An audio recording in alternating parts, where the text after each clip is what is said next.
It makes it very difficult when women and children cannot find the husband and the father, and they don't know where he is. He's not contacted them. They got to ask other people, have you seen my husband? No, sis, I ain't seen him. Has he been at the masjid? No. What is that?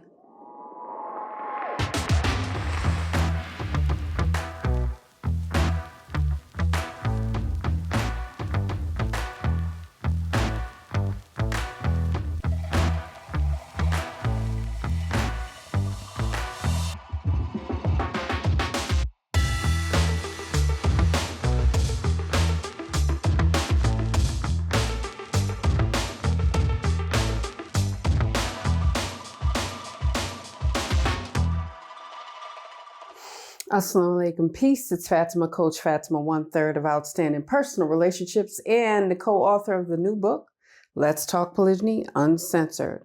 Now, in this video, I want to address something that's very serious, something that can be very traumatizing, and it is. And that is the absentee husband, especially in polygyny. Now, we know that it takes two to be in a marriage, whether it be monogamous or polygynous. It's important that families and wives and children see the husband. I'll tell you why this video is so important, because I keep hearing, DMing, coaching women that don't know where their husbands are. They literally don't know where they are. And the time is not split evenly among the women. So they find it difficult and challenging to raise their children by themselves. Now, I want to stop myself right here in the video, and then in that I would like to acknowledge the brothers that are trying and being met with challenge. I want to acknowledge the men and the husbands especially, and that's who I'm talking to, because typically husbands are men, for their efforts, and applaud the fact that I know it's not easy. I know they're met with so many different things, even though they chose to be in polygyny and have more than one wife.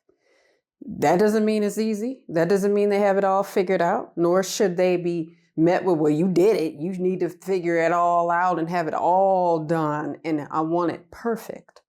That's not how life works at all. People have a learning curve. Men and women have a learning curve, but they're not alike. It's different.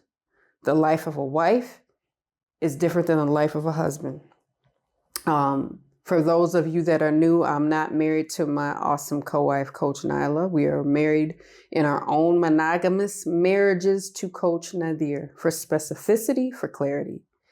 Now, I had to stop and thank the brothers that are trying. I know that our husband is one of those men, and he coaches men. And a lot of coaching is, I'm going to teach the people the lessons that I had to learn the hard way so that it's not as hard. But one thing I know that there's many things, but one thing specifically that stood out in my mind early on in polygyny was that our husband didn't play around with no times. We saw him every day. Our children saw him every day, unless he was traveling and not in the same vicinity physically as them.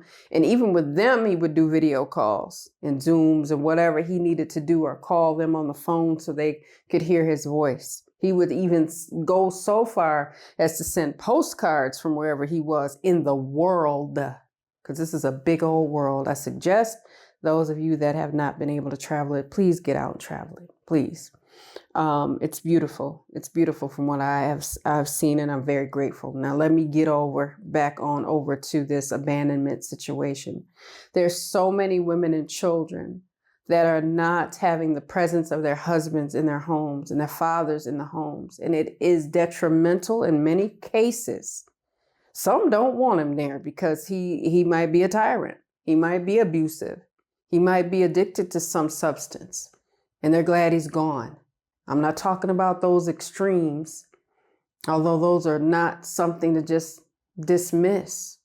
But in this specific video, I'm speaking to those that the women have married them and then they can't find them.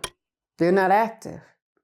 It is become a I'll get to you when I get to you type of scenario, a situation. Pardon the interruption. Let me ask you a question. Do you think that you could thrive better in the community that's more supportive? Now, I already know the answer to that.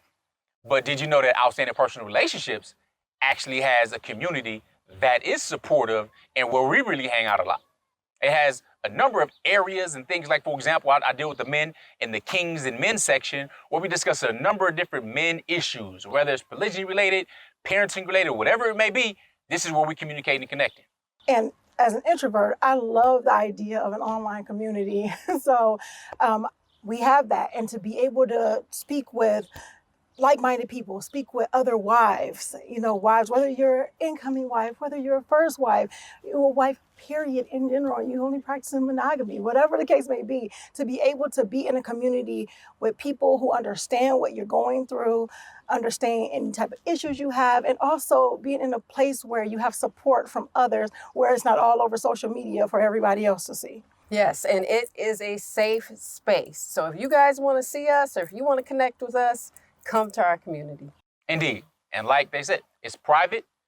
All right. So you don't have to worry about your stuff being all over the place or all on social media, trying to find the comments and go scroll. We have the subjects. We have all this type of stuff. Just go to outstandingpersonalrelationships.com. Look on the top of the page. Click on community. We look forward to seeing you there. Back to the video. You sit over there, be quiet. I'm stomping out your voice. I don't want to hear what you need. There is a difference, for clarity, between nagging a man to death about every little thing that you don't like that he does versus I don't get to see you and our children don't get to see you either. When are we going to get to see you? Trying to figure that whole thing out.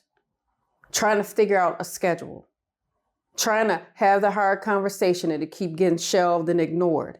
That is problematic. If it isn't yet, it will be indeed. It will be indeed. Because I know specifically, I married a man. I know this for a fact that didn't marry me to get divorced. Looky there. And I didn't marry him to get divorced. Was it an option? Absolutely. Yeah, it was an option. A marriage is allowed, divorces are allowed. But we try to exhaust every effort before that happens. It's not something you just throw out there. But it makes it very difficult when women and children cannot find the husband and the father. And they don't know where he is. He's not contacted them. They got to ask other people. Have you seen my husband? No, sis, I ain't seen him. Has he been at the masjid? No. What is that? So I want to speak to those abandonment situations where what are women supposed to do when they can't find their husband and they're afraid and they don't have any answers and they don't feel loved or cared about or supported or heard? And their rights are being taken and stripped away from them. Coach Nazir speaks so specifically to predators in polygyny. The men that just want the women to say they have them. I ain't doing nothing for you. I don't support you. I don't have the finances to support you at all. I just want you there as a fixture for me so that I can say I'm in polygyny. I'm in it, but I'm not practicing it. I'm in it, but I'm not being involved. I'm not engaging in raising my children. I'll leave that to you. I'll leave you to raise the sons and the daughters. I'll leave you to have all the sleepless nights with our babies. I'll leave you to have your pregnancies and everything all by yourself, and I will not come see you. I'll see you in another year. And then the women are going, well, what am I supposed to do? I miss him. I want to be close to him. I want my child to know their siblings. I want my child to know their father. And the father's saying, no, bump that. I'll get to you when I get to you. You don't matter. What I want to do matters. So see, we need to start investigating narcissism. Now, another disclaimer. Some brothers have to travel when they're in polygyny because the wives are not in the same country. I get that. I know some amazing men that have to do that because of visa issues, because of different legal issues and immigration. And then they're met with customs and they bothering them. A lot of them are Muslim. They don't like that. Why are you flying over here? Why you keep going back and forth? You get out of our country. You relocate your family. They're met with a lot that they didn't see coming, but they're trying to make it better. They're trying to bring their family together, but governmental, constrictions or restrictions are stopping that. Shout out to them. Shout out to the men that are close to us that are still trying and met with opposition.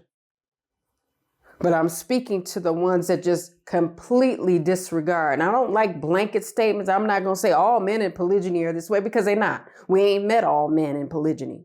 We have not met all women in polygyny. It's like, oh, women in polygyny are abused and stupid and they're all indoctrinated and brainwashed. They're all dummies, a bunch of dummies, uneducated idiots.